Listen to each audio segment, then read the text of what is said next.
In the research and planning stage of pre-production, I used Adobe Photoshop to create an appropriate mood board from which I was able to grasp the mood of my documentary, and therefore know which atmosphere I aimed to create.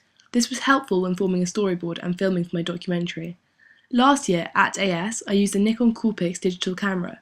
The footage wasn't quite as clear as I had anticipated, so I set out this year to not make the same mistake by using a Canon 6D SLR. This allowed for higher resolution footage and more realism, which is ideal for a factual media text. I also used an external microphone when recording the voiceover of my documentary, allowing for a much higher quality, non-diegetic sound, giving the media text a professional touch.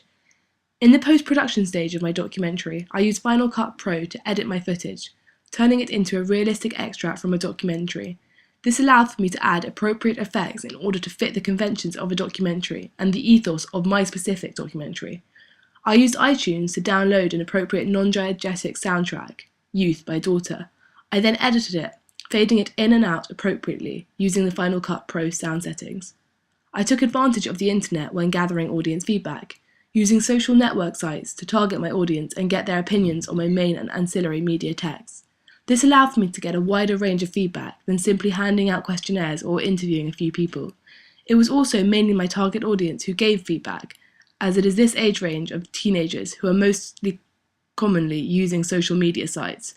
This was beneficial as it gave a proper insight to what changes needed to be made or what I could do differently in the future.